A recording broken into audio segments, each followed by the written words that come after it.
നമസ്കാരം. ഞാൻ ഇതിനു മുമ്പ് ഒരു വീഡിയോ ഇട്ടിട്ടുണ്ടായിരുന്നു. അപ്പോൾ എനിക്ക് ആ വീഡിയോ ഞാനത് ഇതിനു മുമ്പ് പോസ്റ്റ് ചെയ്യാത്തതുകൊണ്ട് എനിക്ക് കാര്യമായിട്ട് അതിനെപ്പറ്റി അറിയില്ല.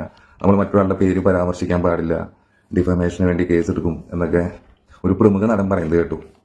അപ്പോൾ എനിക്കും പേടിയായി, എന്ത് ചെയ്യുന്നതെന്ന് അറിയില്ലല്ലോ. പണവും സ്വാധീനം ഉണ്ടെങ്കിൽ നമുക്ക് ഈ നാട്ടിൽ എന്തും ചെയ്യാമെന്ന് കുറേ പേര് തെളിയിച്ചുകൊണ്ടിരിക്കുകയാണ്. അപ്പോൾ ഞാൻ പറഞ്ഞില്ല, ഞാനിതിപ്പോൾ കുറേ പോയിന്റ്സ് ഒക്കെ ഞാൻ നോക്കി വെച്ചിട്ടാണ്. കാരണം നമ്മളിതിലൊരു ഒരാളെ നമ്മൾ ഇകഴ്ത്തി കാണിക്കരുത്. പക്ഷേ അതേസമയം എനിക്ക് പറയാനുള്ള സത്യങ്ങൾ പറയാൻ വേണം. കാരണം ഞാനങ്ങനെ ഭയപ്പെട്ടിരുന്നിട്ട് കാര്യമില്ല. കാരണം നമ്മൾ ആദ്യം ഞാൻ ഈ പ്രമുഖ നടൻ, നമുക്ക് അയാൾ എന്താ വിളിക്കും ഇപ്പോൾ? അണ്ണ. ഈ അണ്ണൻ പണ്ട് ഇദ്ദേഹം ഒരു തട്ടിപ്പാണോ ഒരു ഫ്രോഡാണോ എന്നൊക്കെ ഉള്ളതിന് ഉത്തമ ഉദാഹരണങ്ങൾ നമ്മൾ യൂട്യൂബിൽ സെർച്ച് ചെയ്താൽ അറിയാം. ഇദ്ദേഹത്തിന് ഒരു ഡോക്ടർ പദവി കിട്ടിയിരുന്നു. അദ്ദേഹം അത് വലിയ ആഘോഷമായിട്ട് പറഞ്ഞിരുന്നു. ഒരു പ്രസ് മീറ്റിലൊക്കെ പറഞ്ഞിട്ടുണ്ട്. അതിന് യൂട്യൂബിൽ വീഡിയോസൊക്കെ ഇറക്കുന്നുണ്ട്. അതിനുശേഷം അത് കാശ് കൊടുത്ത് വാങ്ങിയതാൻ തെളിഞ്ഞു. ദെൻ ഞാൻ അതിനുശേഷം കഴിഞ്ഞ ആഴ്ചയിലെന്തോ ഞാനൊരു വീഡിയോ കണ്ടപ്പോൾ ഒരു ലേഡിയുടെ ഏതൊരു വീഡിയോ ആണ്. അതിൽ പറയുന്നുണ്ട് സിനിമ ആക്ടേഴ്സിനാണെങ്കിൽ ഫ്രീ ആയിട്ട് കിട്ടും ഈ ഡോക്ടറേറ്റ്. ഇവിടെ ഷാറുഖ് ഖാൻ കിട്ടിയ പോലത്തെ പരിപാടി ഫ്രീ ആയിട്ട് കിട്ടുന്നു. ഷാറുഖ് ഖാൻ കിട്ടിയത് നല്ല സംഭവമാണ്. ഇദ്ദേഹത്തിന് നമ്മൾ സാധാരണക്കാരൊക്കെ പോയി ചോദിച്ച് ഒരു അവാർഡ് തരൂ എന്ന് ചോദിക്കുകയാണെങ്കിൽ നമുക്ക് കിട്ടുന്നത് 40,000 കൊടുക്കേണ്ടി വരും കേട്ടോ. ഇതിന് 40,000. ഓക്കെ, 40,000. അപ്പോൾ ഡോക്ടർ പദവി കഴിഞ്ഞു. പിന്നെ ഇദ്ദേഹം എന്നെ ഈ പ്രമുഖ ആക്ടർ, ഞാൻ ഇത്രയും കാര്യങ്ങൾ വെളിപ്പെടുത്തലൊക്കെ പറയുമ്പോൾ എന്നെ അറിയില്ല എന്ന് പറയുമെന്ന് എനിക്കറിയില്ല. അപ്പോൾ നിങ്ങൾ എന്ത് ചെയ്യേണ്ടതെന്ന് വെച്ച് കഴിഞ്ഞാൽ, പണ്ടത്തെ ഈ ആക്ടറിന്റെ കുറേ ബർത്ത്ഡേ വീഡിയോസ് ഒക്കെ ഉണ്ട്. അതിൽ നോക്കിയാൽ നിങ്ങൾക്കിങ്ങനെ കാണാൻ പറ്റും. പിന്നെ ഈ ആക്ടർ ഒരു സർജറി ഇതായിട്ട് അമൃതയിൽ അഡ്മിറ്റ് ആയിരുന്നു. ആ സമയത്തൊക്കെ അദ്ദേഹത്തിനോട് ഞാൻ നിന്നിരുന്നത്. അപ്പോൾ അതിൽ മീഡിയക്കാരെ കറിഞ്ഞ സമയത്ത് സ്റ്റാർട്ടിങ്ങിൽ ഒരു ഇന്റർവ്യൂലൊക്കെ എൻ്റെ ഫേസ് വന്നിട്ടുണ്ടെന്ന് തോന്നുന്നു. ഞാനും പറയുന്നുണ്ട് ആൾക്ക് കുഴപ്പമൊന്നുമില്ല, ഓക്കെയാണെന്ന് പറയുന്നുണ്ട്. പിന്നെ ആ സമയത്ത് ഒരു കോമഡി എന്ന് പറയുന്നത് നമ്മുടെ ആറാട്ടണ്ണൻ അറിയാലോ. അദ്ദേഹം ഇവിടെ ഈ നടന്റെ അടുത്ത് വന്നിട്ട് എന്നെ പരിചയമുണ്ട്, ഞാനവിടെ ഉള്ളതാണല്ലോ. ഇപ്പോഴും ഇദ്ദേഹത്തിന് വാതിലോട് നോക്കുന്നത് ഈ പറഞ്ഞ ബിഹൈൻഡ് വുഡ്സിനും ഈ പറഞ്ഞ ആൾക്കാർക്ക് വാതിലോട് നോക്കുന്നത് ഞാനാണ്. അപ്പൊ അങ്ങനെ എനിക്ക് ആറാട്ടണ്ണനെ അറിയാം. ആറാട്ടണ്ണന്റെ വാക്ക് കാരണം ഈ പറഞ്ഞ ആക്ടർ തന്നെ ഒരു വട്ടം എന്താ പറയാ, അദ്ദേഹം ഒരു മെന്റൽ പേഷ്യന്റ് ആണ്, അല്ലെങ്കിൽ അദ്ദേഹത്തിന് അസുഖങ്ങളുള്ള ഒരാളാണെന്ന് പ്രൂവ് ചെയ്യിപ്പിച്ചിട്ടുണ്ട് വൺസ്. ഈ തോക്ക് കേസിലൊക്കെ ഉണ്ട് കേട്ടോ അദ്ദേഹം. അപ്പൊ അങ്ങനെ പ്രൂവ് ചെയ്തുകൊണ്ട് ഈ ആറാട്ടണ്ണൻ എന്നെ ഈ വിവരം അറിഞ്ഞു, ഈ ആക്ടറിന്റെ കാര്യം അറിഞ്ഞിട്ട് ആറാട്ടണ്ണനെ വിളിക്കുന്നത് അല്ല, ഞാനാണ് അങ്ങോട്ട് വിളിക്കുന്നത്. ഞാൻ വീഡിയോയിലൊക്കെ നമ്മൾ റീസെന്റ് ആയിട്ട് നമ്മൾ നോക്കാണ് എന്താണ് ഈ ആക്ടറിന്റെ ഗതി, എന്താണ് സോഷ്യൽ മീഡിയ പറയുന്നത് നമ്മൾ നോക്കിയപ്പോൾ ആറാട്ടന്റെ ഒരു ബൈറ്റ്. ഇദ്ദേഹം ഞാൻ അവിടെ ചെല്ലുമ്പോൾ എപ്പോഴും കുടിയാണ്, അവിടെ ഒരാളല്ല പല ആൾക്കാർ കാണാറുണ്ട് എന്ന് പറയുന്നു. ആറാട്ടനെ ചിലപ്പോൾ എന്നെ കണ്ടറിയായിരിക്കും. അപ്പോൾ ഇത് കണ്ടിട്ട് ഞാൻ ആറാട്ടനെ ഞാൻ തിരിച്ചു വിളിച്ചു. അദ്ദേഹം പറഞ്ഞു, എന്താണോ താൻ അങ്ങനെ കാണിച്ച്, താൻ നമ്മുടെ കൂടെ ഇരുന്ന് മദ്യപിക്കുക. അയാൾ മദ്യപിച്ചിട്ടില്ല കേട്ടോ. അദ്ദേഹം നമ്മുടെ അടുത്ത് വന്ന് നിങ്ങളെ വിശ്വസിച്ചല്ലേ നമ്മൾ റൂമിൽ കയറ്റിയത്, വീട്ടിലോട്ട് കയറ്റി. എന്നിട്ട് താൻ അങ്ങനെയൊക്കെ പറയാൻ പാടുണ്ടോ? ഒരാൾ അങ്ങനെ ഒരു രോഗാവസ്ഥയിൽ കിടക്കുമ്പോൾ അദ്ദേഹം ഭയങ്കര കുടിയായിരുന്നു പറയാൻ പാടുണ്ടോ എന്ന് വെച്ചപ്പോൾ ആറാട്ടൻ എന്നോട് പറയാ, അന്ന് ഞാനത് മാറ്റി പറയട്ടെ എന്ന്. അപ്പൊ അത്തരത്തിലുള്ള ഒരാളെ പറ്റി നമ്മൾ എന്താ പറയാ, അത് വിട്ടേക്കട്ടോ, അടുത്ത കേസ് പറയാം. പിന്നെ ഈ നമ്മൾ പണ്ട് ഒരു പുരാവസ്തു തട്ടിപ്പിന്റെ ഒരാളുടെ കാര്യമുണ്ട്. അദ്ദേഹത്തിന്റെ കൈവശം ഉണ്ടായിരുന്ന കുറേ അധികം സാധനങ്ങൾ ഇദ്ദേഹത്തിന്റെ അവിടെ ഞാൻ കണ്ടിട്ടുണ്ട്. എന്റെ സഹോദരി എലിസബത്ത് അത് കണ്ടിട്ടുണ്ടാകും എന്ന് ഞാൻ വിശ്വസിക്കുന്നു. അതിനു മുമ്പ് ഞാനൊരു സഹോദരിയായിട്ട് കണ്ടിട്ടുള്ള അമൃതയും അത് കണ്ടിട്ടുണ്ടോ എനിക്കറിയില്ല. ഓക്കെ, അവർ കണ്ടിട്ടുണ്ടോ എന്ന് എനിക്കറിയില്ല. പിന്നെ ഞാൻ നേരത്തെ വീഡിയോയിൽ പറഞ്ഞിരുന്നു, കൊല്ലത്തൊരു പ്രോഗ്രാമിന് വേണ്ടിയിട്ട് അമൃത ഹോസ്പിറ്റലിൽ നിന്ന് ഡിസ്ചാർജ് ആയിട്ട് ഞാൻ ഇദ്ദേഹത്തിന്റെ കൂടെ പോയി. ആ സമയത്ത് അവിടെ ബഹുമാനപ്പെട്ട MLA ആരിഫ് വരെ അവിടെ ഇദ്ദേഹത്തിന് വേണ്ടി പോസ്റ്റ് ആക്കിയിരിക്കുക. അദ്ദേഹത്തിന് വരെ പോസ്റ്റ് ആക്കാൻ ആള്. അപ്പോൾ ഞാൻ പറഞ്ഞു, എല്ലാവരും അവിടെ വെയിറ്റിംഗ് ആണ്, നമുക്ക് പോവാം എന്ന് പറയുമ്പോൾ പതിയെ ചെന്നാലേ വെയിറ്റ് ഉണ്ടാകുള്ളൂ, അവൻ വേണമെങ്കിൽ അവിടെ ഇതാവട്ടെ എന്നാണ് ഈ പറഞ്ഞൊരു സുപ്രധാന താരം. ഇദ്ദേഹം ഒരു കംപ്ലീറ്റ് ആക്ടറാണോ, നമ്മുടെ ലാലേട്ടൻ്റെ പോലത്തെ ആക്ടറല്ല. ഇദ്ദേഹം തിരശ്ശീലയിലല്ല, ലൈഫിലാണ് ആക്ടർ. ഓക്കെ, ഞാൻ പറയാനുള്ളത് ഞാൻ നോട്ട് ചെയ്ത് വെച്ചേക്കാം. ഞാൻ എന്തുകൊണ്ടാണ് ഇപ്പോൾ ഇത് പറയുന്നതെന്ന് വെച്ച് കഴിഞ്ഞാൽ, ഏതൊരാൾക്കും അമർഷം തോന്നും. കാരണം സ്ത്രീ നിയമത്തെ പറ്റി, സ്ത്രീകൾക്കുള്ള സുരക്ഷയും നിയമത്തെയും പറ്റി വളരെയധികം സംസാരിച്ചുകൊണ്ട് നടക്കുന്ന ഒരു നാടാണ് കേരളം, ഈ സമൂഹം. എന്നിട്ട് ഇവിടെ ചിലപ്പോൾ എന്താ, നമ്മളൊരു കീഴ്വായു എന്ന് പറഞ്ഞാൽ ചിലപ്പോൾ നമ്മളെ അറസ്റ്റ് ചെയ്ത് റിമാൻഡ് ചെയ്ത് എന്തൊക്കെ ചെയ്യുന്നത് നമുക്ക് അറിയാൻ പറ്റില്ല. അതായിരിക്കും നാളത്തെ ഇവിടെ മാപ്രകളുടെ പ്രധാനമായിട്ടുള്ള കാര്യം. ഞാൻ മാപ്രകളെ കുറ്റം പറയുന്നതല്ല, എന്തുകൊണ്ടാണെന്ന് അറിയോ, ഇത്രയും ദിവസം കഴിഞ്ഞ മാർച്ചോടെയാണ് എന്റെ സഹോദരി എലിസബത്തിന്റെ വീഡിയോ ഞാൻ കണ്ടുകൊണ്ടിരിക്കുന്നത്. അതുവരെ കണ്ടു കഴിഞ്ഞിട്ട് 1-2 മൂപ്പൻ ബ്ലോഗ്സ്, അതേപോലെ അനന്തു, അദ്ദേഹത്തിന്റെ പേരൊക്കെ ഒരു സുപ്രധാന നടൻ എടുത്തു പറഞ്ഞിട്ടുണ്ട്, ഡിഫമേഷൻ കേസ് വരുന്നു പറഞ്ഞിട്ട്. എലിസബത്ത്, അങ്ങനെ കുറച്ച് പേര്, ചെകുത്താൻ, സാത്താൻ, പിന്നെ എന്തൊരു BV അങ്ങനെ എന്തോ പറഞ്ഞു, കുറച്ച് ഞാൻ എല്ലാം കണ്ടിട്ടില്ല, കുറച്ച് പേര് ഇവരെ പോസ്റ്റ്. അപ്പൊ ഇവരുടെ കുറച്ച് പേരുകൾ മാത്രം എടുത്തു വെച്ചിട്ട് എന്താണ് ഉദ്ദേശം ഒന്നുമില്ല. ചാനൽ കൂട്ടിക്കുക, അല്ലെങ്കിൽ അവർക്കെതിരെ പറയുന്ന ആളുകളുടെ വാ പൊത്തുക, ഇത് മാത്രമേ ഉള്ളൂ. ഇത് കണ്ടിട്ട് ഈ മാധ്യമ പ്രവർത്തകർ, ഞാൻ ആലോചിക്കുക, ഒരു കമ്മീഷണർ ഓഫീസിന്റെ പുറത്തോട്ട് വന്നിട്ട് അതിന് പുറത്ത് നിന്ന് ഓപ്പൺ ആയിട്ട് പറയാണ്, തല്ലും പില്ലും എന്തൊക്കെ ചെയ്യുന്നത്. അദ്ദേഹം ഒരു വാക്ക് പറഞ്ഞിട്ട് ഇടയ്ക്ക് വെച്ച് നിർത്തുന്നുണ്ട് പല സ്ഥലത്തും. ഒരു പക്ക ഡ്രാമ. ഈ സുപ്രധാനം പറയാൻ പണ്ടൊരു പടം ചെയ്തിട്ടുണ്ട്, അത് ഫ്ലോപ്പ് ആയിരുന്നു. അതേപോലെ തന്നെയായിരുന്നു ഡ്രാമ പൊട്ടിപ്പോയി എന്നാണ്. ഇതൊക്കെ കണ്ടു കഴിഞ്ഞിട്ട് എങ്ങനെയാണ് ഉണ്ടാതിരിക്കുന്നത്? ഇദ്ദേഹം ഞാൻ ഇദ്ദേഹത്തിനെ പൈസ വാങ്ങാനതിന് വേണ്ടിയിട്ട് നല്ലതെന്നെ എനിക്കൊരു പ്രോജക്റ്റ് ചെയ്യണമെന്നുണ്ടായിരുന്നു. പിന്നെ ഇത്തരത്തില് വാക്കിന് നിറവോ കാര്യങ്ങളോ ഒന്നും ഇല്ലാത്തൊരു വ്യക്തിയുടെ കൂടെ നിന്ന് പടം ചെയ്താൽ അത് അവിടെ എത്തും എന്ന് എനിക്ക് നന്നായിട്ട് അറിയാവുന്നതുകൊണ്ടാണ് ഞാൻ ഇതിൽ നിന്ന് പിന്നെ ഇദ്ദേഹത്തിന്റെ ബാക്കിയുള്ള എല്ലാ കാര്യങ്ങളൊക്കെ കണ്ടപ്പോൾ എനിക്ക് അത്ര ഒരു പ്രോജക്റ്റിൽ അദ്ദേഹത്തിന്റെ കൂടെ പങ്കെടുക്കണം തോന്നിയില്ല. ഈ പറഞ്ഞ സുപ്രധാന നടൻ എന്നാണോ റൂമിലേക്ക് ഷിഫ്റ്റ് ആവുന്നത് ആ ദിവസം എന്റെ സഹോദരി എലിസബത്തിന്റെ അതുവരെയുള്ള കണക്കും കാര്യങ്ങളും എല്ലാം തന്നെ കൊടുത്തിട്ടാണ് ഞാൻ അവിടെ നിന്ന് പോകുന്നത്. ആ പോകുന്ന സമയത്ത് ഞാൻ ഒരു വാക്കം പറഞ്ഞു, മോളെ ഇവിടെ നിന്ന് പണി കിട്ടും, 8ന്റെ പണി വരുന്നു. അന്ന് അവർ കേട്ടില്ല, അവർ ചിലപ്പോൾ ബുദ്ധിശൂന്യതയായിരിക്കാം. കിട്ടുമ്പോൾ അവർക്ക് ഇപ്പോൾ മനസ്സിലായിട്ടുണ്ടാവും ഞാൻ കരുതുന്നു. ഓക്കെ, ഈ സുപ്രധാന നടൻ പറഞ്ഞത് എന്റെ സഹോദരി ഇങ്ങനെ അവിടെ കാണണ്ടായപ്പോ എവിടെ പോയി എന്ന് ചോദിച്ചപ്പോൾ പറഞ്ഞത് അവളെ എന്നെ പറ്റിച്ച് 25 ലക്ഷം കണ്ടവളെ പോയിട്ടാ എന്നാണ് പറഞ്ഞത്. ഞാനിപ്പോ ഇങ്ങനെ പല ആൾക്കാരുടെ ശബ്ദമൊക്കെ എടുക്കട്ടെ, അത് ക്ലിയർ ആവുന്നുണ്ടോന്ന് അറിയില്ല. ഭയങ്കര ബുദ്ധിമുട്ടാണ് ഈ നാട്ടിലിപ്പോൾ സംസാരിക്കാൻ പറ്റില്ല, ഒരു കാര്യം സംസാരിക്കാൻ പറ്റില്ല. സത്യം കണ്ടാലും വിളിച്ചു പറയാൻ പറ്റാത്തൊരു നാടായി മാറി തുടങ്ങിയിട്ടുണ്ട്. കാരണം ഇവിടെ എല്ലാവരും ഇല്ല, പണത്തിനാണ് ഇവിടെ വില എന്നെനിക്ക് തോന്നിയിട്ടുണ്ട്. ഇപ്പൊ ഞാനീ പറഞ്ഞില്ലേ, ഞാൻ ഈ പറയുന്ന യൂട്യൂബ് ചാനൽ വരെ നാളെ ഉണ്ടാവുമെന്ന് അറിയില്ല. ഈ കാണുന്ന നിങ്ങളോട് ഒന്നേ പറയാനുള്ളൂ, നിങ്ങൾക്ക് എത്ര സ്ഥലത്തേക്ക് ഇത് ഷെയർ ചെയ്യാൻ പറ്റുമോ ഒരുപാട് പേര് ഷെയർ ചെയ്തിട്ടുണ്ട്. മൂപ്പൻ ബ്ലോഗ്സും ഒരുപാട് ഞാൻ കുറെ വീഡിയോസ് ഞാൻ കണ്ടിട്ടുണ്ട്. സീക്രട്ട് ഏജന്റ് സമ്മതിച്ചിട്ടുണ്ട്. ഞാൻ സീക്രട്ട് ഏജന്റിന്റെ പേര് കഴിഞ്ഞ വീഡിയോയിൽ പറഞ്ഞു, അദ്ദേഹത്തിന്റെ വീഡിയോയിൽ പറഞ്ഞിട്ടുണ്ട് അദ്ദേഹം തോക്ക് കണ്ടിട്ടുണ്ട്. തോക്കാണ്, ഓലപ്പടക്കല്ല, തോക്ക്. ഒരാളെ കളിത്തോക്ക് കൊണ്ട് പോലും ചൂണ്ടുന്നത് തെറ്റായിട്ടുള്ള നാട്ടില് തോക്ക്. പണം മതിന്ന്, പവർ മതിന്ന്. അല്ലെങ്കിൽ കുറെ പിന്നെന്താ പിന്നെ കുറെ ആൾക്കാരുണ്ട് യൂട്യൂബ്. എനിക്കറിയില്ല എലിസബത്ത് ഇവിടെ ഇത്രയും നേരം തൊള്ള തുറന്നിട്ടും ഈ കരഞ്ഞിട്ടും വിലപിച്ചിട്ടും ഒന്നും കിട്ടാത്തൊരു നീതി എങ്ങനെയാണ് കമ്മീഷണർ ഓഫീസിന്റെ മുമ്പിൽ കറക്റ്റ് അദ്ദേഹം കംപ്ലൈന്റ് കൊടുത്തു വരുമ്പോ എനിക്കറിയില്ല ഇതെങ്ങനെയാണ് ഇത് സംഭവിക്കുന്നത്. ഇതൊക്കെ പ്ലാൻഡ് ആയിട്ടുള്ള ഒരു കാര്യം. അതിന്റെ മുമ്പിൽ ഒന്ന് വെല്ലുവിളിക്കാണ് നിയമത്തിനെ.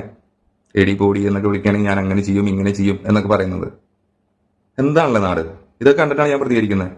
പിന്നെ ഞാൻ അവിടുന്ന് ഇത് കഴിഞ്ഞ് ഇദ്ദേഹത്തിന്റെ അടുത്ത് നിന്ന് ഈ കണക്കും കേസും കാര്യങ്ങളെല്ലാം കൊടുത്ത് എലിസബത്തിന് കൊടുത്തിട്ട് ഞാൻ തിരിച്ചു പോകുന്നപ്പോൾ എനിക്കെതിരെ പറഞ്ഞ എന്താണെന്നറിയോ, ഞാൻ പീഡകനാണ്, എനിക്ക് പെണ്ണ് കൂട്ടി കൊടുക്കലാണ് പരിപാടി. ഞാൻ അദ്ദേഹത്തിന്റെ കുറെ കാശ് തട്ടിച്ചുകൊണ്ട് പോയിരുന്നു.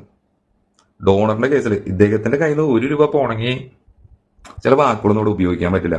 എനിക്ക് അദ്ദേഹത്തിന്റെ കാശ് കണ്ടിട്ടല്ല ഞാൻ നോക്കിയാൽ. ആ സുപ്രധാന നടൻ ഈ കംപ്ലീറ്റ് ആക്ടർ അതിൽ നിന്ന് എന്തെങ്കിലും കിട്ടുമോ, ഇനി എനിക്ക് ഏതെങ്കിലും ഒരു പണം ചെയ്താൽ മതി, എന്തെങ്കിലും ചെയ്ത് ഞാൻ എന്താണെന്ന് പ്രൂവ് ചെയ്യാൻ എനിക്കറിയാം.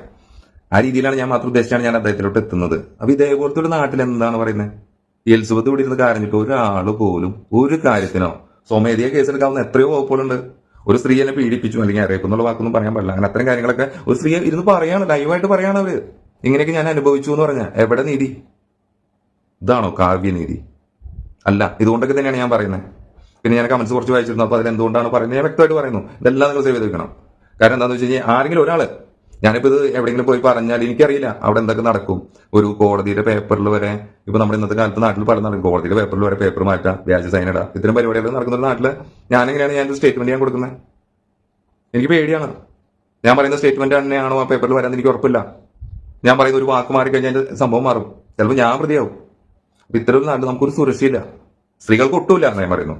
ഇനിയിപ്പോ എന്റെ കാര്യം അറിയാം, ഞാനിപ്പോ ഞാൻ എത്ര നാളുണ്ടാവും, വണ്ടി ഇടിച്ചാണോ ചാവണേ എന്താണെന്ന് എനിക്കറിയില്ല കേട്ടോ. തോക്കൊണ്ടൊക്കെ വെടികൊണ്ട് ചാവുകയാണെങ്കിൽ പൊളിച്ച്. ഇന്ന് വരെ ഞാൻ ആദ്യമായിട്ട് തോക്കുകയാണ്. ഞാൻ തോക്കൊണ്ടാണ് ഞാൻ ചാവണമെങ്കിൽ ഒരു RIP ലിജേഷ് പ്രോ എന്ന് പറഞ്ഞാൽ എല്ലാവരും അടിച്ചേക്കണം കേട്ടോ. ഈ ചിരിച്ചിരിക്കുന്ന ഈ ഫോട്ടോ വെച്ചാൽ മതി. അപ്പൊ ഞാൻ പറ്റിച്ചു പോയി. ഇങ്ങനെ ഇത്തരം കാര്യങ്ങളൊക്കെയാണ്. ഒരാൾക്കെതിരെ നമ്മൾ പ്രതികരിക്കാൻ നിന്ന് എന്താ ഉണ്ടാവുന്നത്? നമ്മളെ വ്യാജ കേസിൽ കൊടുക്കാം. ഈ ചെകുത്താന്ന് പറഞ്ഞ ആൾ പറഞ്ഞു, അജുൻ എന്താണ് കുഴപ്പം? അദ്ദേഹത്തിനെ കണ്ടിട്ട് അയാളുടെ രൂപത്തിന് വിലയിരുത്തിയിട്ട് അല്ലെങ്കിൽ അദ്ദേഹം പറയുന്ന വാക്കുകൾ വിലയിരുത്തിയിട്ടാണോ? അയാൾ പറയുന്നത് സത്യമല്ലേ? അതൊന്നും നോക്കാനിവിടെ ആരുമില്ല. നിങ്ങൾക്ക് ആർക്കെങ്കിലും പറ്റിങ്ങനെ ഒരു പ്രസ് മീറ്റിലേക്ക് പറയാൻ പറ്റുമെന്ന് എനിക്കറിയില്ല. എനിക്ക് എങ്ങനെ അവിടേക്ക് എത്തേണ്ടതെന്ന് എനിക്കറിയില്ല. ഞാൻ വിളിച്ചത്ര മാധ്യമക്കാർ വരുമെന്ന് എനിക്കറിയില്ല. ഇനി ഈ മാധ്യമക്കാർ ഒരു പ്രസ് മീറ്റ് വെച്ചിട്ട് അവിടേക്ക് എനിക്ക് എത്താൻ പറ്റുമെന്ന് പോലും എനിക്കറിയില്ല. അഥവാ എത്തി ഞാനെല്ലാം പറഞ്ഞാൽ തിരിച്ചു വരുമെന്ന് പോലും എനിക്കറിയില്ല. എനിക്ക് ഭീഷണിയുണ്ട്. ഞാൻ ഈ പറഞ്ഞ ഒരു സുപ്രധാന നടന്റെ ഞാൻ ഇതിനും ഒരൊറ്റ വീഡിയോ പറഞ്ഞിട്ടുണ്ട്. അപ്പൊ എനിക്ക് അതിന്റെ ലീഗലായിട്ടുള്ള കാര്യങ്ങൾ എനിക്ക് അറിയില്ലായിരുന്നു. പക്ഷെ ലീഗലായിട്ടുള്ള കാര്യങ്ങൾ അറിയില്ല എന്ന് വെച്ചിട്ട് എനിക്കത് റിയാക്ട് ചെയ്തിരിക്കാൻ പറ്റില്ല. ഞാൻ കണ്ടിട്ടുള്ള കാര്യമാണ്, ഞാൻ കണ്ട കാര്യങ്ങളാണ് ഞാൻ പറയുന്നത്. അതിൽ തെളിവ് എവിടെയെന്ന് വെച്ചാൽ ഞാൻ ഫോട്ടോ ഒന്നും എടുത്ത് വെച്ചിട്ടില്ല. ഞാൻ കണ്ട കാര്യം ഇത് എവിടെയും പറയും. ഞാൻ ഏത് നിയമവ്യവസ്ഥയും മുമ്പിലും പറയാൻ ഞാൻ തയ്യാറാണ്. പോലീസിനോടാണെങ്കിലും ബഹുമാനപ്പെട്ട കോടതിയിലും എവിടെയും ഞാൻ പറയാൻ തയ്യാറാണ്. പിന്നെ ഇദ്ദേഹത്തിന്റെ ഒരു സ്വാധീനം വെച്ചിട്ട് നമ്മൾ പറയുന്ന എല്ലാ കാര്യങ്ങളും അട്ടിമറിക്കപ്പെടുമെന്ന് വരെ എനിക്ക് പേടിയുണ്ട്. അതുകൊണ്ടാണ് ഞാനത് ഇങ്ങനെ പറയുന്നത്. കാരണം അദ്ദേഹത്തിന്റെ കൂടെ നിന്നിട്ടുള്ള ആളാണ്. എനിക്ക് പല കാര്യങ്ങളും വളരെ വ്യക്തമായിട്ട് തന്നെ അറിയാം എന്താണ് സംഭവിക്കുന്നത്. ഇനി ഇങ്ങനത്തെ ഒരു സംഭവം ഒരാൾക്ക് സംഭവിക്കരുത്. ഇപ്പൊ ഈ പറഞ്ഞ എന്റെ സഹോദരി എന്ന് പറയുന്ന എലിസബത്തിനും അതിനു മുമ്പ് വ്യക്തിമായിട്ടുള്ള കുറെ പേരുണ്ട്. നിങ്ങൾക്കറിയാം. ഞാൻ ആരെ പേരൊന്നും എടുത്ത് പറയേണ്ട ആവശ്യമില്ല, നിങ്ങൾക്കറിയാം. അപ്പൊ അവർക്കും പിന്നെ എന്റെ ഉദ്ദേശം ഇത് മാത്രമേ ഉള്ളൂ. പണവും സ്വാധീനം കൊണ്ട് ഇവിടെ ഒരു കാര്യങ്ങളും ഒരു സത്യങ്ങളും മറച്ചു വെക്കപ്പെടരുത്. എല്ലാം പുറത്തേക്ക് വരണം. അതിന് കറക്റ്റ് ആയിട്ടുള്ള ഒരു ആക്ഷൻ നമ്മുടെ ഇതിൽ നിന്ന് നമുക്ക് ലഭിക്കണം. അതിന്റെ പരിരക്ഷ നമുക്ക് തീർച്ചയായിട്ടും ലഭിക്കണം. അതിന് ആരൊക്കെ ഇരകളായിട്ടുണ്ടോ, എന്തൊക്കെ ഇരകളായിട്ടുണ്ടോ അവരുടെ എല്ലാ കാര്യങ്ങളും അവർക്കൊരു നീതി ലഭിക്കണം എന്ന് മാത്രമാണ് എനിക്ക് പറയാനുള്ളത്. ഈ പറഞ്ഞൊരു സുപ്രധാന നടന്റെ ഇഷ്യൂല് ഒരുപാട് കേസുകളുണ്ട്. എത്ര എത്ര എത്ര കേസുകളാ. ഈ പറഞ്ഞ ആക്ടറിന് അണ്ണാച്ചിക്ക് ഒരു വലിയൊരു ഗുണ്ടാപട തന്നെയുണ്ട് എല്ലാ സ്ഥലത്തും അദ്ദേഹം പറയുമ്പോൾ ചെയ്യാൻ. അത് എനിക്ക് തോന്നുന്നു അവര് പൊട്ടന്മാരായിട്ടാന്ന് തോന്നുന്നു. നിന്ന നിപ്പല് എന്താ പറയാ, അഴയിൽ കിടക്കുന്ന കൗബീനം എന്ന് പറഞ്ഞാൽ പലർക്കും അറിയുമെന്ന് അറിയില്ല. ഞാൻ വാക്ക് ഉപയോഗിച്ചിട്ട് നാളെ എന്റെ പേരിൽ എന്തൊക്കെ വരുന്ന എനിക്കറിയില്ല. 14 കൊല്ലം ജയിലിൽ കിടക്കേണ്ടി വരുമെന്ന് എനിക്കറിയില്ല. കൗബീനം പണ്ട് ഉപയോഗിച്ചിട്ടുള്ള വാക്കാണ്. അതിന്റെ 2 വള്ളിയുണ്ട്. അതിന്റെ ഒരു കെട്ടിയിട്ട് അഴയമിട്ട് എന്താ അവസ്ഥ എന്നറിയോ? അങ്ങോട്ടും പോകും ഇങ്ങോട്ടും പോകും. ഒരവസ്ഥയാണ് ഈ പറഞ്ഞ സുപ്രധാന നടൻ. അത് എപ്പോഴാണ് അദ്ദേഹത്തിന്റെ സ്റ്റേറ്റ്മെന്റ് മാറ്റുന്നത്, എവിടെയാണ് പണി കിട്ടുന്നതെന്ന് ഒരാൾക്ക് പോലും പറയാൻ പറ്റില്ല. ഇനി ഞാൻ പറയാൻ പോകുന്ന കാര്യം എനിക്ക് വ്യക്തമായിട്ട് എനിക്ക് അറിവുള്ള കാര്യങ്ങളാണ്. അത് ഞാൻ പറയുന്നത് ഈ പറഞ്ഞ അണ്ണന്റെ സർജറി ആയിട്ട് ബന്ധപ്പെട്ട് ഹോസ്പിറ്റലിലെ കാര്യങ്ങളാണ് ഞാൻ പറയാൻ നിൽക്കുന്നത്. ഇദ്ദേഹം ഇതിനു മുമ്പ് ഇപ്പൊ നിങ്ങളെല്ലാവരും ഈ മീഡിയ കൂടെ അറിയുന്നതിനേക്കാൾ മുമ്പ് തന്നെ 10 ദിവസം മുമ്പേ ഇദ്ദേഹം അഡ്മിറ്റ് ആയിരുന്നു. അതിനുശേഷം ഇദ്ദേഹത്തിന്റെ സ്ഥിതി വളരെ വഷളായിരുന്ന ഒരു സമയമായിരുന്നു. അതിനുശേഷം അതിൽ നിന്ന് അദ്ദേഹം ഏകദേശം റിക്കവറായി വന്നിരുന്നു. ആ സമയത്ത് ഇദ്ദേഹം പുറത്തേക്ക് പോകണം, ഇതേപോലെ ഒരു ഫംഗ്ഷൻ ഉണ്ട്, ആദ്യമേ പൈസ വാങ്ങിയതാണ്, അവിടേക്ക് പോകണം എന്ന് പറഞ്ഞിട്ടാണ് രണ്ടാമതും ഒരു വെള്ളിയാഴ്ച അവിടുന്ന് ഡിസ്ചാർജ് ആയിട്ട് മൺഡേ വന്ന് നമ്മൾ തിരിച്ചു കയറിക്കോളാം ഫംഗ്ഷൻ കഴിഞ്ഞിട്ട് എന്ന രീതിയിലാണ് ഇദ്ദേഹം പോകുന്നത്. ഇദ്ദേഹം അതിനുശേഷം പോയതിനു ശേഷം ഞാൻ 2-3 ഡേയ്സ് ഞാൻ അവിടെ ഉണ്ടായിരുന്നുള്ളൂ. അത് കഴിഞ്ഞ് ഞാനും എന്റെ കാര്യങ്ങൾക്കായിട്ട് ഞാൻ വീട്ടിലോട്ടും കാര്യങ്ങളും എനിക്ക് കുറച്ച് മീറ്റിംഗ് കാര്യങ്ങൾ പ്രൊഡ്യൂസർ കാണാനും അങ്ങനെയൊക്കെ ആയിട്ട് കാര്യങ്ങൾക്ക് വേണ്ടി ഞാൻ അവിടെ പോയി. അപ്പൊ ആ സമയത്ത് ഇതേപോലെ തന്നെ തമിഴ്നാട്ടിൽ നിന്ന് ഒരു പയ്യൻ അവിടെ വന്നിട്ടുണ്ടായിരുന്നു കേട്ടോ. അപ്പൊ ആ പയ്യനൊക്കെ വന്ന് പിക്ക് ചെയ്ത് കൊണ്ടുവന്നല്ല, ഒരു സഹായത്തിന് വേണ്ടി കൊണ്ടുവന്നതാണ്. അപ്പോൾ അവന് ഈ ബീവറേജിലൊന്നും പോയി സാധനം ഒന്നും വാങ്ങാൻ പറ്റില്ല. കാരണം അദ്ദേഹത്തിന് പ്രായമില്ല, ആ വ്യക്തിക്ക് ഒരു 10-17 വയസ്സൊക്കെ ഉള്ളൂ.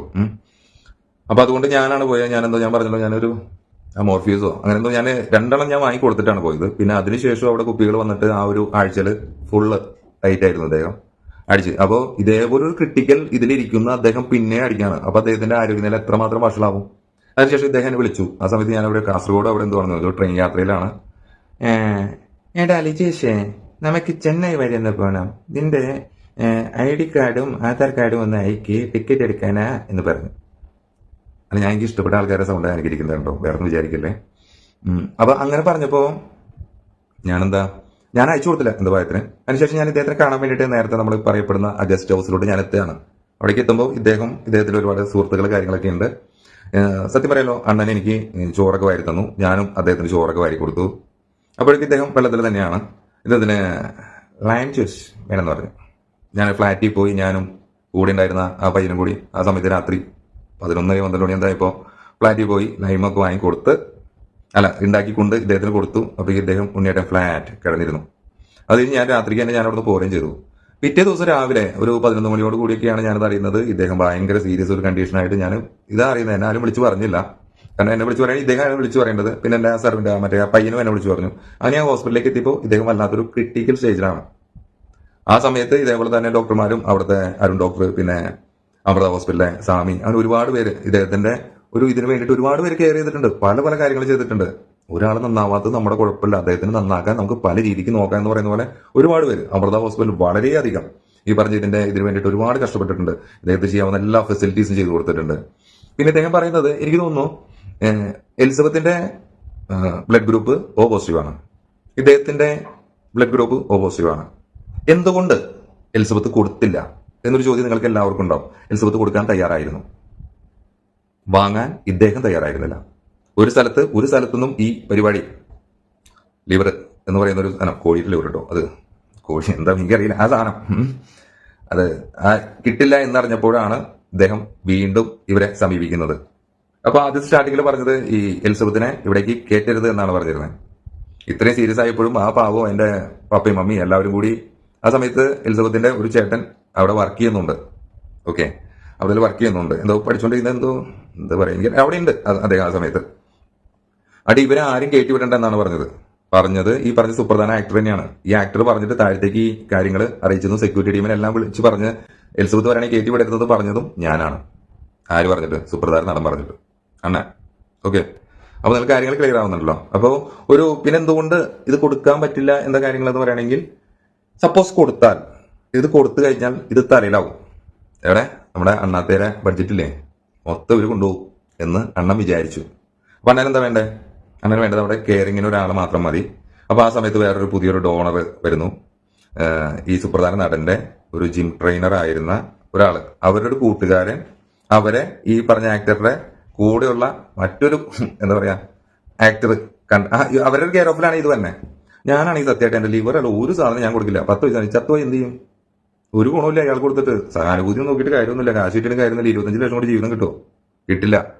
അപ്പൊ അതുകൊണ്ട് ഞാനത് ഇവർ കൊടുക്കാൻ തയ്യാറായിരുന്നു, അതെനിക്കറിയാം.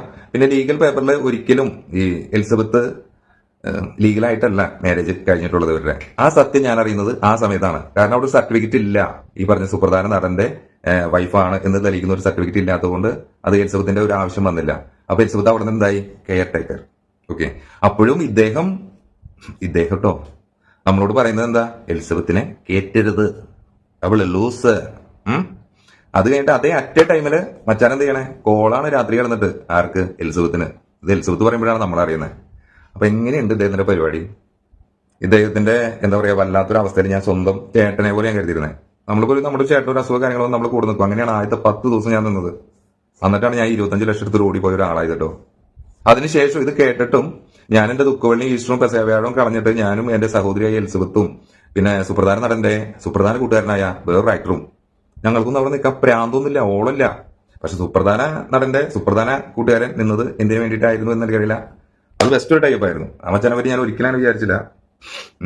അത് കുഴപ്പമില്ല. അപ്പോൾ നമ്മൾ പറഞ്ഞു വരുമ്പോൾ ഈ ഡോണറില് ഈ നമ്മുടെ പ്രധാന ആക്ടറുടെ എല്ലാ പേപ്പർ വർക്ക് കാര്യങ്ങൾ, ഹൈബീഡിന്റെ അവിടെ പോയിട്ട് നമുക്കൊരു ലെറ്റർ വാങ്ങണം, പിന്നെ വില്ലേജ് ഓഫീസിൽ പോകണം. വില്ലേജ് ഓഫീസിലൊക്കെ ചെന്നപ്പോൾ ഈ സുപ്രധാന നടൻ പറഞ്ഞു അവിടെ പോയാൽ മതി, ഇവരെ ചെപ്പറ്റ് എനിക്ക് കിറ്റാം. അവിടെ ചെന്നപ്പോൾ വില്ലേജ് ഓഫീസർ ഇയാളാരാണ്. അപ്പൊ ഇദ്ദേഹത്തിന് ഇവിടെ വലിയ കാര്യമായിട്ടുള്ള പ്രൂഫോ കാര്യങ്ങളൊന്നുമില്ല. അപ്പൊ ഇതിന് കുറെ ലീഗൽ പ്രൊസീജിയർ കാര്യങ്ങളൊക്കെ ഉണ്ട്. അപ്പൊ അതിന് വേണ്ടിയിട്ട് പേപ്പർ വർക്കിന് വേണ്ടിയിട്ട് ഞാനും എന്റെ ഒരു സുഹൃത്തുമാണ്. അപ്പൊ ഞാൻ ഈ സുഹൃത്തുക്കളെ എന്ന് പറയുകയാണെങ്കിൽ 2-3 പേരുണ്ട് സിനിമയിൽ ഉൾപ്പെടുന്നു. അല്ലാതെ ഇവരൊക്കെ ഞാൻ പറയുന്നതിനെ അനുകൂലിച്ച് പറയുമെന്ന് എനിക്കറിയില്ല. അതെനിക്കൊരു ഉറപ്പില്ല. കാരണം അവർ തമ്മിലുള്ള ബന്ധവും ഞാൻ തമ്മിലുള്ള ബന്ധവും ഞാൻ അദ്ദേഹത്തിന് അറിയുന്നത് ഈ പറഞ്ഞ പോലെ രണ്ടും വളരെ കുറച്ച് നാളുകളാണ്. എന്തായിരിക്കും ഇനി എനിക്ക് വരുന്നതെന്ന് എനിക്കറിയില്ല. ഇവരൊക്കെ എന്റെ കൂടെ നിൽക്കുമെന്ന് അറിയില്ല. പക്ഷെ ഞാൻ കണ്ടത് പറയും. ഞാനാണ് അത് ചെയ്തിരുന്നത്. അമൃത ഹോസ്പിറ്റലിലെ CCTV വരെ നിങ്ങൾക്ക് എടുത്ത് നോക്കിയാണ് അത്ര ദിവസം ഞാൻ പോയത്. എത്ര തവണ ഞാൻ പുറത്തോട്ട് ഇറങ്ങി പോയി, അകത്തോട്ട് ഇറങ്ങി പോയി, അവിടുത്തെ സെക്യൂരിറ്റിമാർ തുടങ്ങി എല്ലാവർക്കും അറിയാം. മീഡിയ കവർ ചെയ്തതിൽ എല്ലാവർക്കും അറിയാം. അപ്പൊ ഞാൻ അവിടെ പൂർണ്ണമായിട്ട് ഉണ്ടായിരുന്ന ഒരാളാണ്. അപ്പൊ അങ്ങനെ ഇദ്ദേഹത്തിന്റെ നില അത്യാവശ്യം സെറ്റായി കുഴപ്പമില്ലാത്ത രീതിയിൽ. അപ്പൊ ഈ ഡൊണേഷനെല്ലാം നമ്മൾ നോക്കിക്കൊണ്ടിരിക്കുന്നത്. അപ്പൊ ഈ ഡൊണേഷനെ നോക്കുന്ന കാര്യം പറഞ്ഞപ്പോൾ ഇദ്ദേഹം പറഞ്ഞു ഞാൻ ഏകദേശം എത്രയോ കൊല്ലം മുമ്പ് തമിഴ്നാട്ടിൽ ഇത് രജിസ്റ്റർ ചെയ്തിട്ടുണ്ട് എന്ന് ഡോക്ടർമാരോടൊക്കെ പറയുന്നുണ്ടായിരുന്നു. അപ്പൊ ഇദ്ദേഹത്തിന് ഈ ഒരു അസുഖം ഉണ്ടെന്നും ഇത് മാറ്റി വെക്കണമെന്നും ഇദ്ദേഹത്തിന് നല്ല രീതിയിൽ അറിയായിരുന്നു. ഇദ്ദേഹത്തിന് വേണ്ടത് ഫ്രീ ലിവർ ആയിരുന്നു. ഓക്കെ, ഫ്രീ ആയിട്ട് എവിടെയാണ് കിട്ടുന്നത്? പക്ഷെ നമ്മൾ കാശൊന്നും കൊടുക്കില്ല. എന്നിട്ട് നമ്മുടെ കൊച്ചി ഹനീഫ് പറഞ്ഞ പോലെ പാന്റ് വേണം, 1000 കാശ് തരുള്ളൂ എന്ന് പറയുന്ന രീതിയിലാണ് ഇദ്ദേഹം ചെയ്തുകൊണ്ടിരുന്നത്. അപ്പൊ അന്ന് രാത്രി ഇത്രയും ക്രിട്ടിക്കൽ ആയി കഴിഞ്ഞിട്ട് അപ്പൊ ഞാൻ ആ തമിഴ് പയ്യനെ അവിടെ നിർത്തിയിട്ട് ഞാൻ ഫ്ലാറ്റിലോട്ട് മടങ്ങി പോവാണ്. ഈ സുപ്രധാന നടന്റെ ഫ്ലാറ്റിലോട്ട് മടങ്ങി പോവാ. അവിടെ എത്തിക്കഴിഞ്ഞ് 2 മണിയായപ്പോൾ എനിക്ക് കോള് വരാണ്. രാത്രി 2 മണിക്ക് ഈ പറഞ്ഞ ആക്ടർ വോമിറ്റ് ചെയ്തു, ഒരുപാട് ബ്ലഡ്. അപ്പൊ ആ പയ്യൻ വോമിറ്റ് ചെയ്തതിന്റെ ബ്ലഡിന്റെ എല്ലാം ഫോട്ടോ എടുത്തിട്ട് എനിക്ക് അയച്ചു തന്നു. എനിക്ക് അയച്ചു തന്നത് ഞാൻ എലിസബത്തിന് ഞാൻ അയച്ചു കൊടുത്തിട്ടുണ്ടെന്ന് തോന്നുന്നു. അപ്പൊ ആ സമയത്താണ് ഇദ്ദേഹം എലിസബത്തിനെ വിളിക്കുന്നത്. എലിസബത്ത് ഇല്ലാതെ പറ്റില്ല എന്ന രീതിയിൽ എലിസബത്ത് അവിടെ നിന്ന് തുടങ്ങിയാണ് എൻ്റർ ആവുന്നത്. അവിടെ നിന്ന് തുടങ്ങി എലിസബത്ത് ഉണ്ട്. ഓക്കെ, എന്താ പറയാ ഈ അണ്ണന്റെ കാര്യത്തിൽ ഇതേപോലെ വന്നപ്പോൾ അണ്ണൻ തന്നെ വിളിച്ചു വരുത്തി, നിങ്ങളില്ലാതെ ഞാൻ ഇതിലോട്ട് പോകില്ല എന്ന രീതിയിൽ പോയി. അവിടെ നിന്നാണ് ഈ പറഞ്ഞ എലിസബത്ത് അവിടേക്ക് എൻ്റർ ആവുന്നത്. അവിടെ നിന്നാണ് ഞാൻ ഈ എലിസബത്തിനെ പറ്റിയുള്ള എന്റെ സഹോദരി എന്നോട് കുറെ കാര്യങ്ങൾ തുറന്നു പറയുന്നത്. അവിടെയാണ് ഞാൻ അവരോട് ഞാൻ ചോദിക്കുന്നത്, നിങ്ങൾക്ക് ലൂസാണോ വട്ടാണോ എന്നൊക്കെ ഞാൻ നിങ്ങളോട് ചോദിച്ചു. വേറെ ചോദിക്കരുത്. അവർക്ക് അവർ ഉപദേശം കൊടുത്തു. അവർ പറഞ്ഞ കുറെ കഥകൾ അതിൽ ഞാൻ മനസ്സിൽ അടക്കി പിടിച്ച് നടന്നു. കൊല്ലരുണ്ടായില്ല. ഇപ്പോഴെങ്കിലും അത് പറയണം. ഒരാൾ ഇത്രയൊക്കെ ഇരുന്ന് പറഞ്ഞിട്ട്, കാരണം ഇത് ഞാൻ നേരിട്ട് വന്ന് പറഞ്ഞൊരു കാര്യമില്ല, അവര് പറഞ്ഞിട്ട് കാര്യമില്ല എന്ന് കണ്ടപ്പോഴാണ് ഞാൻ ഈ പ്രഹസനങ്ങൾ കണ്ടുകൊണ്ടിരിക്കാൻ വയ്യ. ആക്ടറിന്റെ വളരെ ഓവറാണ്. മലയാളികൾ എന്താ മണ്ടന്മാരോ? അല്ല, മനുഷ്യന്മാരെല്ലാവരും മണ്ടന്മാരാണോ? തമിഴ് എന്തോ ആയിക്കോട്ടെ, ഏത് സ്റ്റേറ്റ് ആയിക്കോട്ടെ, ഏത് സ്റ്റേറ്റിൽ പോയാലും ഇന്ത്യയിലുള്ള എവിടെ പോയാലും നമുക്കൊരു ന്യായം കിട്ടണ്ടേ, ഒരു നീതി കിട്ടണ്ടേ? ഇദ്ദേഹത്തിന്റെ ഡോണറിന്റെ കാര്യങ്ങൾക്ക് വേണ്ടിയിട്ട് ആലപ്പുഴയിൽ പോകേണ്ട ആവശ്യമുണ്ടായിരുന്നു. അപ്പൊ അതിന് വേണ്ടിയിട്ട് വന്നത് ഇദ്ദേഹത്തിന്റെ അമ്മയുടെ അനിയത്തിയും അവരുടെ ഹസ്ബൻഡും ആണ് വന്നിട്ടുള്ളത്. ഓക്കെ, അതൊക്കെ നിങ്ങൾ ആ ഫോട്ടോയിൽ കണ്ടറിയാം. പിന്നെ എന്തോ മനഃപൂർവ്വം ഞാൻ ചോദിച്ചിട്ടുണ്ട് ഈ സർജറിയുടെ സമയത്ത് എന്തിനാണ് ഒരു കേക്ക് പ്രവർത്തനം എന്ന് ഞാൻ വിചാരിച്ചിട്ടുണ്ട്. എന്നോട് പറഞ്ഞ് ഞാനാണ് കേക്ക് വാങ്ങിയത്. ഈ സുപ്രധാന നടൻ ആ റൂമിൽ വെച്ചിട്ട് ഹോസ്പിറ്റലിൽ വെച്ചിട്ട് ഒരു വീഡിയോ ചെയ്തിട്ടുണ്ടായിരുന്നു. വളരെ ഭംഗിയുള്ള ഒരു വീഡിയോ ചെയ്തിട്ടുണ്ടായിരുന്നു. പാസമെല്ലാം ഒഴുക്കിയിട്ടൊരു വീഡിയോ. ആ വീഡിയോ എടുത്തത് ഞാനാ. അതിന് മറ്റുള്ള ആൾക്കാരെല്ലാം അവിടെ വന്ന ആൾക്കാർ അവരെല്ലാം വന്നത് ഇതിന് അമ്മയ്ക്ക് വരാൻ പറ്റില്ല, അപ്പൊ അതുകൊണ്ട് അമ്മയ്ക്ക് ബദലായിട്ട് അമ്മേരെ അനീതി വരുന്ന രീതിയിലാണ് അവിടെ ബാക്കി എല്ലാ പ്രൊസീജിയർ നടന്നു പോയിരുന്നത്. ഇത്തരം കാര്യങ്ങളൊക്കെ ഞാൻ വളരെ വ്യക്തമായിട്ട് ഇത് എവിടെ പറയാൻ ഞാൻ തയ്യാറാണ്. പിന്നെ അതുപോലെ തന്നെ ഡോണറിന് ഇത് ഞങ്ങൾ സംസാരിച്ച് ഡോണറിന് നമ്മൾ പണം കൊടുക്കണല്ലോ. പണം കൊടുക്കുന്ന സമയത്ത് ഇദ്ദേഹം ഒരു കട്ടിലുമ ചമ്മറം അടിച്ചിരുന്നുണ്ട്. ഞാൻ പറഞ്ഞു അവര് ഈ സുപ്രധാന നടന്റെ സുപ്രധാന കൂട്ടുകാരൻ, പേരൊന്നും പറയില്ല കേട്ടോ, സുപ്രധാന കൂട്ടുകാരനും ഞാനും കൂടി ഇരിക്കുമ്പോൾ ഞങ്ങൾ പറയാണ് 25 ആണ് പറയുന്നത് എന്ന് പറഞ്ഞപ്പോൾ നമ്മൾ വേറെ സ്ഥലത്ത് ഇത് അവൈലബിൾ ആവോ എന്ന് പറഞ്ഞ് ഞാൻ കുറച്ച് സ്ഥലത്ത് ഞാൻ നോക്കിയായിരുന്നു. അപ്പൊ അങ്ങനെ ഏജന്റുമാരുടെ അടുത്ത് അവരുടെ അടുത്ത് അങ്ങനെ നോക്കിയപ്പോൾ അവർ പറയുന്ന ഞാൻ ആരാ ആള് എന്നൊന്നും ഞാൻ പറഞ്ഞില്ല. ജസ്റ്റ് എന്താണ് ഇതിന്റെ റേറ്റ്, ഇവർ ചോദിക്കുന്ന കാര്യങ്ങളൊക്കെ റെഡി ആണെന്ന് ഞാൻ ജസ്റ്റ് ഒന്ന് ചോദിച്ചപ്പോൾ ഏകദേശം ഒരു 25 lakhs നമുക്ക് തന്നെ കൊടുക്കേണ്ടി വരും. അപ്പോൾ ഇദ്ദേഹം കട്ടിൽ ഇരുന്നിട്ട് ചോദിക്കുക, ഇദ്ദേഹത്തിന് റയർ ഗ്രൂപ്പായ ഒരു ഇതിൽ നിന്ന് ഇദ്ദേഹത്തിന് വേണ്ട ഒരു ഓർഗൻ കിട്ടി. എന്നിട്ട് ഇയാള് പറയാണ് 25 ലക്ഷം കേക്കറടാ, എന്നെ എല്ലാവരും കൂടി പറ്റിക്കാനോടാ. ഇതാണ് ഇദ്ദേഹം ചോദിക്കണേ. സ്വന്തം ശരീരത്തിലെ അദ്ദേഹം തന്നെ കുടിച്ച് നശിപ്പിച്ചൊരു സാധനം റീപ്ലേസ് ചെയ്യാൻ ഒരാൾ തരാമെന്ന് പറയുമ്പോൾ അദ്ദേഹം പറയുന്ന വിലയാണ്. ഇദ്ദേഹമാണ് നമ്മുടെ ഒരു റെമ്യൂണറേഷൻ കേസിൽ എനിക്ക് ഒരു ദിവസം 1 ലക്ഷം രൂപ. എന്താ അല്ലേ, ഞാൻ പറയട്ടെ, എനിക്കറിയില്ല, ഞാനിത് ഞാൻ പറയുന്നത് സത്യം പറഞ്ഞ് ഈ ഇദ്ദേഹത്തിന്റെ പ്രകസനങ്ങൾ കാണുമ്പോൾ കമ്മീഷണർ ഓഫീസിന് മുമ്പിൽ നിന്ന് വരെ ഇതേപോലെ പറയുമ്പോൾ നമ്മുടെ നിയമവ്യവസ്ഥയെ വെല്ലുവിളിക്കുകയാണോ എന്ന് എനിക്ക് തോന്നിപ്പോണ്ട്. എന്താ അത്, നമ്മുടെ ഈ നാട്ടിൽ ജീവിക്കുന്ന സാധാരണക്കാർക്ക് അല്ലെങ്കിൽ ഇതേപോലെ തന്നെ ഇരകളാവുന്ന സ്ത്രീകൾക്ക് ഒരു സുരക്ഷയില്ല ഇവിടെ. മാപ്രകളൊക്കെ എന്ത് ചെയ്യാണ്, യൂട്യൂബുകാർ മാത്രമുള്ളൂ ഇവിടെ ഒരു കാര്യം കവർ ചെയ്യാൻ വേണ്ടിയിട്ട്. കീഴ്വായു എന്ന് പറഞ്ഞാൽ നിങ്ങൾ അപ്പോൾ വരും, ലൈവിൽ വരും, അല്ലാതെ കേസെടുക്കും. ഒരു പെൺകുട്ടി ഇരുന്നിട്ട് അവർക്ക് ഉണ്ടായ അനുഭവങ്ങൾ വ്യക്തമായിട്ട് ക്ലാരിറ്റിയോട് കൂടി തെളിവുകൾ അവരുടെ കയ്യിലുണ്ടെന്ന് പറഞ്ഞിട്ട് സ്വമേധയെ കേസെടുക്കാൻ ഇവിടെ ആരും തയ്യാറാവുന്നില്ലെന്ന്. അപ്പൊ ഇവിടെ നമുക്ക് എന്താ ഉറപ്പ്? ഒരു രക്ഷയില്ല, ഒന്നുമില്ല. ഇദ്ദേഹത്തിന് പണവും മദ്യവും സ്വാധീനവും ഉപയോഗിച്ചിട്ട് ഒരുപാട് യൂട്യൂബ് കുടിക്കാനൊക്കെ കുറെ കൊടുത്തു കഴിഞ്ഞാൽ 2 വീഡിയോ, അത് ചെറിയ പിള്ളേരാണ്. ഇപ്പോ അദ്ദേഹം തന്നെ പറയുന്നുണ്ടായിരുന്നു ഇപ്പൊ ഒരു ഫോൺ ഉണ്ടെങ്കിൽ എന്തും ചെയ്യാം. അപ്പൊ എല്ലാവർക്കും ഒരു ചാനൽ തുടങ്ങണം, അല്ലെങ്കിൽ ഇങ്ങനെ ഉള്ള ആൾക്കാർ ഒരുപാട് പേര് ഒരു ബൈറ്റ് കിട്ടാൻ വേണ്ടിയിട്ട് ഇദ്ദേഹം അത്യാവശ്യം നല്ല കുഴപ്പമില്ലാത്ത ഒരു സോഷ്യൽ മീഡിയയിലൊക്കെ നിറഞ്ഞെടുക്കുന്ന ഒരു വ്യക്തി ആയതുകൊണ്ട് അവരവരുടെ വീഡിയോസിന് വേണ്ടിയിട്ട് ഇദ്ദേഹത്തിന് ഉപയോഗിക്കുന്നുണ്ടാകാം. ഇദ്ദേഹം അവർക്ക് എന്തെങ്കിലും കാര്യങ്ങളൊക്കെ ചെയ്ത് കൊടുക്കുന്നുണ്ടാവാന്നല്ല, ഉണ്ട്, അതെനിക്കറിയാവുന്നതാണ്. പിന്നെ ഇദ്ദേഹത്തിന് ഒരു അവാർഡ് കിട്ടിയായിരുന്നു ആ സമയത്ത്, നമ്മുടെ ദർബാർ ഹാളിൽ വെച്ചിട്ടെന്തോ ആ അവാർഡ് കിട്ടിയത്. ഞാൻ ഏതൊരു തരത്തിൽ ഞാൻ ചിന്തിച്ചിട്ട് ആ സമയത്ത് സമീപകാല പടത്തില് ഇദ്ദേഹത്തിന് എന്തിനെന്ന് എനിക്ക് തോന്നിപ്പോയിരുന്നു. വളരെ വിവാദമായ ഒരു സിനിമ, ഞാൻ പേരൊന്നും പറയാൻ പറ്റുന്നത് ഭയങ്കര പ്രശ്നമാണ് നമുക്ക് സംസാരിക്കാൻ. വിവാദമായിട്ടുള്ള ഒരു പ്രസ്താവന റെമ്യൂണറേഷൻ തുടർന്നുള്ള ആ സിനിമയുടെ പ്രകടനത്തിനാണ് ഇദ്ദേഹത്തിന് അവർ അവാർഡ് കൊടുത്തത്രേ. എന്താ അല്ലേ, നിങ്ങൾ ആ പടം കണ്ടിട്ടുണ്ടോ എന്ന് എനിക്കറിയില്ല കേട്ടോ. ഇദ്ദേഹത്തിന് മാറ്റിയിരുന്നെങ്കിൽ ആ പടം വിജയിച്ചേനെ, അല്പം കൂടി ഒരു നല്ലൊരു ഗ്രാഫിലോട്ട് ഉയർന്നേനെ എന്ന് എനിക്ക് തോന്നുന്നു. മനോജ് കെ ജയൻ തന്നെയായിരുന്നു നല്ലത്. മനോജ് എണ്ണൊക്കെ ശരിക്കും പൊളിച്ചേനെ. ഈ എണ്ണം വന്ന് കളഞ്ഞുപോയി, എല്ലാം പോയി. അപ്പൊ ഇതൊക്കെയാണ് ഇവിടുത്തെ ഒരു കാര്യം. പൈസ കൊടുത്തിട്ടുണ്ടോ വെച്ചാൽ പൈസ കൊടുത്തിട്ടുണ്ട്. ഞാൻ കണ്ടിട്ടുണ്ടോ എന്ന് ചോദിച്ചു കഴിഞ്ഞാൽ ഇല്ല. എന്താ കാരണം എന്ന് വെച്ച് കഴിഞ്ഞാൽ ഇത് തമിഴ്നാട്ടിലാണ് പരിപാടി നടന്നിട്ടുള്ളത്. ബ്ലാക്ക് ആണോ വൈറ്റ് ആണോ എന്താണെന്നൊന്നും എനിക്കറിയില്ല, നടന്നിട്ടുണ്ട്. അല്ലാതെ ആരും, എനിക്ക് തോന്നുന്നില്ല, നിങ്ങളാണെങ്കിലും ആരാണെങ്കിലും വെറുതെ ഒന്നും ആരും ലിവറൊന്നും കൊടുക്കില്ല, പ്രാന്ത നമുക്ക് ആരും കൊടുക്കില്ല. അപ്പൊ അതിൽ നടന്നിട്ടുണ്ട് ഈ പറയുന്ന കാര്യങ്ങൾ. ഇതൊക്കെ വലിയ കുറ്റകൃത്യങ്ങളാണ്. ഈ കുറ്റകൃത്യങ്ങളിൽ ഞാനൊരു സ്ഥലത്തും എനിക്കിതെല്ലാം അറിയാം എന്നല്ലാതെ അത് മാത്രമേ പറയുള്ളൂ, ഞാനൊരു സ്ഥലത്ത് പങ്കാളിയായിട്ടില്ല. അപ്പൊ ഇതൊക്കെയാണ് ഇവിടെ നടക്കുന്ന കാര്യങ്ങൾ. ഇത് നിങ്ങളോട് ഇപ്പോഴെങ്കിലും പറയണം, അല്ലെങ്കിൽ എനിക്കിത് പറയാൻ പറ്റില്ല. ഞാൻ ഈ സാധനം എവിടെ പോയി പറഞ്ഞാൽ അതൊക്കെ വാലിഡ് ആയിട്ട് ഒരു പേപ്പറിൽ എഴുതിയെടുക്കുമോ എന്താണ് അതിൽ വന്നതെന്നൊന്നും എനിക്കറിയില്ല. നമുക്കൊരു ക്ലാരിറ്റി ഇല്ല. സൊസൈറ്റി സിസ്റ്റം ശരിയല്ല എന്നാണ് എനിക്ക് പറയാനുള്ളത്, ഒട്ടും ശരിയല്ല. പണം സ്വാധീനമാണ് ഇവിടെ മേൽക്കോയ്മ എന്നെനിക്ക് പലപ്പോഴും തോന്നിയിട്ടുണ്ട്. റീസെന്റ് ആയിട്ട് നമ്മൾ എത്രയോ കാര്യങ്ങൾ കാണുന്നു. കണ്ണി പൊടിയിടുന്ന കുറെ തന്ത്രങ്ങളാണ് ഇവിടെ നടന്നുകൊണ്ടിരിക്കുന്നത്. അത് ഇനിയും അനുവദിച്ചു കൊടുത്തൂല. ഇത്രയും ആൾക്കാർ ഇത്രയും സത്യം അറിഞ്ഞിട്ട് ഒരു എന്താ അത്, എന്ത് നാടാണത്? കേരളത്തിലൊക്കെ എങ്ങനെ ജീവിക്കുന്നത്? പിന്നെ സുപ്രധാന ആക്ടർ പറയുന്നുണ്ടായിരുന്നു ഏതൊരു പെൺകുട്ടിക്ക്, അത് മാധ്യമക്കാരും, എനിക്കറിയില്ല മാധ്യമക്കാർ പൊട്ടന്മാരാണോ എന്ന് എനിക്കറിയില്ല കേട്ടോ. കാരണം അവര് പറയാൻ വരുന്നത് എന്റെ പേരല്ല, ഞാൻ റേപ്പ് ചെയ്ത്, അത് എന്റെ ആളെ നെക്സ്റ്റ് പോകുന്ന പരിപാടി എന്താണെന്നറിയാം, ഞാൻ റേപ്പ് ചെയ്തു, അത് ചെയ്തു, ഞാൻ കോട്ടയം മെഡിക്കൽ കോളേജിലെ ഇത് കൊടുത്തുനിന്ന്. കോട്ടയം മെഡിക്കൽ കോളേജിൽ പോയി സാധാരണക്കാർ ഈ പ്രൈവറ്റ് ഹോസ്പിറ്റലൊക്കെ പോയിട്ട് കാശ് പോകാതിരിക്കാൻ വേണ്ടിയിട്ടാണ് നമ്മൾ സർക്കാർ ആശുപത്രി പോണത്. അവിടെ ക്രമേണ പൈസ കുറവായിരിക്കും ഉണ്ടാവുന്നത്. എന്റെ അറിവിൽ ഇദ്ദേഹം അത് ചെയ്യുമെന്ന് വെച്ച് കഴിഞ്ഞാൽ ഇദ്ദേഹം ചിലപ്പോൾ ഒരു എറണാകുളം മെഡിക്കൽ കോളേജിലുള്ള ഡോക്ടറൊക്കെ വിളിച്ച് പറഞ്ഞിട്ട് ഇന്നൊരാൾ വരുമ്പോൾ ഗവനിച്ചോളൂ എന്ന് പറയുന്നുണ്ട്. ഗവനിക്കുക എന്ന് പറഞ്ഞാൽ ഓക്കെ, നമ്മുടെ ആക്ടർ പറഞ്ഞിട്ട് വരുന്നതാണ് എന്നുള്ള ഗവനം മാത്രമേ കിട്ടുള്ളൂ, അല്ലാതെ വേറെ പൈസ കാര്യങ്ങളൊന്നുമില്ല. പിന്നെ ഈ വ്യക്തി ഒരുപാട് ചാരിറ്റി ഒക്കെ ചെയ്യുന്നുണ്ട്. എപ്പോൾ പോയാലും 1 കൊട്ട മണലാവുന്നാലും 100 കൊട്ട മണലാവുന്നാലും നിങ്ങൾ കിട്ടുന്ന തുക ഒന്ന് തന്നെ 10,000. അത് വിട്ട് അവിടെ നിന്ന് വരില്ല. അതിന് ഇദ്ദേഹം ഒരുപക്ഷെ സോഷ്യൽ മീഡിയ കാര്യങ്ങളിലിട്ടിട്ട് വൈറലാക്കി അതാക്കും. ആരെങ്കിലും ഒരാള്, ഞാൻ പഠിച്ചിട്ടുള്ളത് വലം കൈ കൊണ്ട് കൊടുക്കുന്നത് ഇടം കൈ അറിയരുതെന്നാണ്. നമ്മളൊരു ചാരിറ്റി ആണെങ്കിൽ എന്തിനാണ് നമ്മൾ പറഞ്ഞുകൊണ്ട് നടക്കാനാണോ ചാരിറ്റി? ഞാനങ്ങനെ ചെയ്യില്ല. എത്രയോ ആൾക്കാർ എത്രയോ നടന്മാർ ചെയ്തിരുന്നു, എത്രയോ അവർക്ക് വിളിച്ചു പറഞ്ഞുകൊണ്ടിരിക്കുകയാണ്. അല്പന അർത്ഥം കിട്ടിയ അർദ്ധരാത്രിക്ക് കുട പിടിക്കുന്ന കേട്ടുണ്ടോ, അതാണ് ഈ ഐറ്റം. പിന്നെ പറയാനുള്ളത് ഈ തോക്കിലെ കാര്യം നമ്മൾ പരാമർശിച്ചിരുന്നല്ലോ, ഞാൻ കണ്ടിട്ടുണ്ടെന്ന് പറഞ്ഞല്ലോ. ഈ അമൃത ഹോസ്പിറ്റലിൽ ഇദ്ദേഹം അഡ്മിറ്റ് ആവുന്ന ഫുൾ ടൈമിലും അതിനൊക്കെ മുമ്പ് പോയ സമയത്തും 2 തോക്കും ഇദ്ദേഹത്തിന്റെ ബാഗിലുണ്ട്. ആ സമയത്ത് ബാഗല്ല, വലിയൊരു സ്യൂട്ട് കേസ് ആയിരുന്നു. ആ സ്യൂട്ട് കേസിൽ ഈ 2 സാധനമുണ്ട്. കാരണം അദ്ദേഹത്തിന് പേടിയുണ്ടാകാം, അദ്ദേഹത്തിന്റെ ജീവനെ പറ്റി പേടിയുണ്ടാകാം, അല്ലെങ്കിൽ മറ്റുള്ളവരെ എന്താണ് അദ്ദേഹത്തിന്റെ ഉദ്ദേശം എന്ന് എനിക്കറിയില്ല. അദ്ദേഹത്തിന്റെ കൈവശം എപ്പോഴും 2 തോക്ക് ഉണ്ടാവാറുണ്ട്. ഒരു ഒറിജിനൽ എന്ന് പറയുന്നത് എന്താ പറയുക, എയർഗൺ പോലത്തെ ഒരു സംഭവം, പിന്നെ വേറൊന്നും. ഇത് തലോണയുടെ അടിയിൽ വെച്ചിട്ടാണ് അദ്ദേഹം കിടക്കാറുള്ളത്.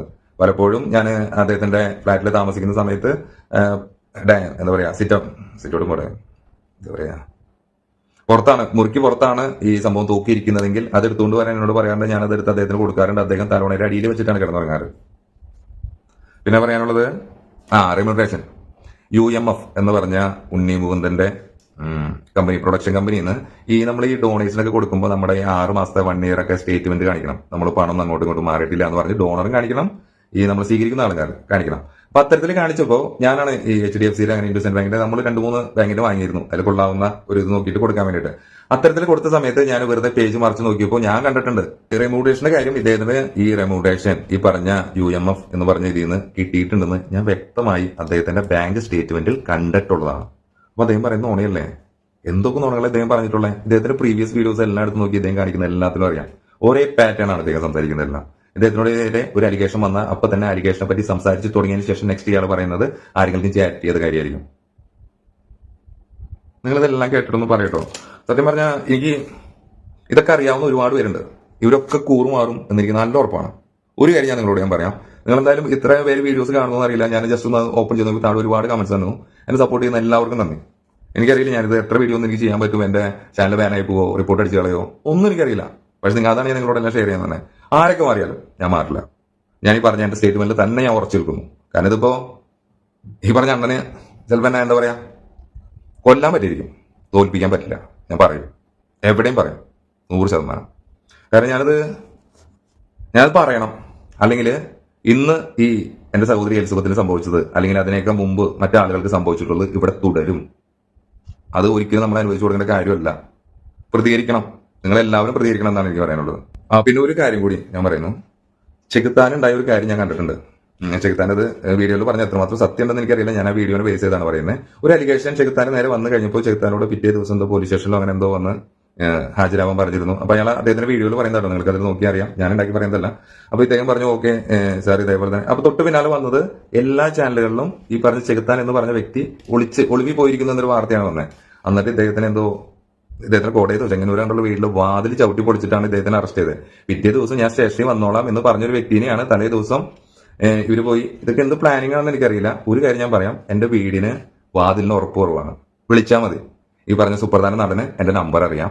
അത് പോലീസിനാണെങ്കിലും ആർക്കാണെങ്കിലും കൈമാറി കഴിഞ്ഞാൽ നിങ്ങൾ എപ്പോഴാണോ വിളിക്കുന്നത് ആ സമയത്ത് നിങ്ങളുടെ അടുത്ത് വന്ന് ഹാജരാവാൻ, നിയമം അനുസരിച്ച് ഹാജരാവാൻ ഞാൻ തയ്യാറാണ്. ആരും എന്റെ വാതിൽ ചവിട്ടി പൊളിക്കരുത്, വിലക്കുറവുണ്ട് പ്ലീസ്. ഓക്കെ, അപ്പോ ഇതെല്ലാം റൈറ്റാ റോങ് ആണ്, നിങ്ങൾക്ക് ഇതെല്ലാം സൊല്ല. ഓക്കെ, എന്റെ തമിഴ് അത്ര ഫ്ലുവന്റ് അല്ല, കൊഞ്ചം താ കിടച്ചത് എണ്ണം കിട്ടെ. ഓക്കെ.